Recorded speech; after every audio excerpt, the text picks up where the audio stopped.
Super star அவர்களுடைய கூலி audio launch இப்போ வந்து தகவல் வந்து வெளியே ஆகிடுச்சு. சன் பிக்சர்ஸ் வந்து அப்டேட் வந்து விட்டுட்டாங்க. ஒரு பிரம்மாண்டமான ஒரு விஷயம் வந்து நடக்குது.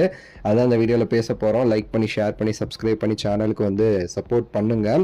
சூப்பர் ஸ்டார் அவர்களுடைய கூலி திரைப்படத்துடைய ஆடியோ லான்ச் பற்றிய அந்த ஒரு அப்டேட்டை இப்போ வந்து சன் பிக்சர்ஸ் வந்து ஒரு ட்விட்டர் போஸ்ட் வந்து போட்டிருக்காங்க. அதுதான் இப்போ வந்து அல்டிமேட்டாக இப்போ வந்து ட்ரெண்ட் ஆகிட்டு இருக்கு அப்படின்னு நம்ம வந்து சொல்லணும். ஆக்சுவலாக வந்து சன் பிக்சர்ஸ் ஸ்டே டியூன்டு அப்படின்னு சொல்லி மட்டும் போட்டுட்டு கூலி ஆடியோ லான்ச் அப்படிங்கறத மட்டும் தான் போட்டிருக்காங்க. ஆனா இதை நம்ம வந்து உள்ளக்க நம்ம நோண்டி பார்க்கும்போது நமக்கு கிடைக்கிற அப்டேட்ஸ் வந்து வேற லெவல்ல வந்து இருக்குது. அவங்க வந்து சன் பிக்சர்ஸ் வந்து ஒரு வீடியோ மாதிரி போட்டிருக்காங்க. அதுல வெயிட் பண்ணுங்க, அதோட அப்டேட் நாங்க கொடுக்குறோம்னு சொல்லிட்டு. ஆனா அதுக்கு அவங்க யூஸ் பண்ண இடம் பிளேஸ் பாத்தீங்கன்னா நார்மல் ஸ்டேடியம் கிடையாது. எப்பவுமே ஆடியோ லான்ச் நடக்கும்ல அந்த மாதிரி வந்து ஒரு ஸ்டேடியமோ ஆடிட்டோரியமோ இல்லாம இந்த தடவை அவங்க போட்டிருக்க இது வந்து ஒரு ஃபுல் அண்ட் ஃபுல் ஒரு கிரிக்கெட் கிரவுண்ட் மாதிரி, ஃபுட்பால் கிரவுண்ட் மாதிரி வந்து ஒரு இதை வந்து யூஸ் பண்ணி அவங்க வந்து போட்டிருக்காங்க. அதுதான் இங்க வந்து ஹைலைட்டாவே இருக்குது. அதை பார்க்கும்போதே வந்து ஏதோ ஒரு பெரிய ஃபுட்பால் கிரவுண்ட்லயோ கிரிக்கெட் கிரவுண்ட்லயோ வச்சு ஆடியோ லான்ச் நடத்த போறாங்கிறது தெரியுது.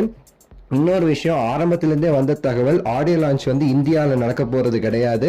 அது துபாயிலையோ மலேசியா அந்த ரெண்டு இடத்துல ஏதாவது ஒரு இடத்துல இல்லை சிங்கப்பூர் இந்த இடத்துல தான் நடக்க போகுதுன்னு சொல்லி வந்து ஒரு தகவல் இருந்துச்சு. இப்போ அவங்க கொடுத்துருக்கிற இந்த கிரவுண்ட் மாதிரியான இதை பார்க்கும்போது அதுக்கு கூட வாய்ப்பு இருக்குல்ல, ஒருவேளை வந்து அப்படி இருக்குமோ அப்படின்னு சொல்லி நமக்கு வந்து யோசிக்க தோணுது. என்ன இருந்தாலுமே சரி, அவங்களோட அப்டேட்ஸ் அடுத்து வரும்போது தான் நமக்கு தெரியும் எங்கே எப்போ ஆடியோ லான்ச் அப்படிங்கிறத டீட்டெயிலாக அவங்க வந்து சொல்லுவாங்க.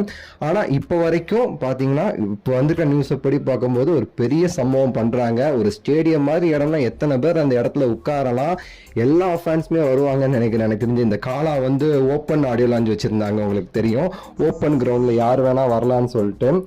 ஸோ அந்த மாதிரி வந்து ஒரு இது பண்ண போறாங்களாங்கிறதும் நம்ம வந்து பொறுத்திருந்து பார்க்க வேண்டிய ஒரு விஷயமா தான் இருக்குது. ஸோ ஒரு சம்பவம் இருக்கு அப்படிங்கிறத மட்டும் நம்ம வந்து கிளீனா புரிஞ்சுக்கலாம்.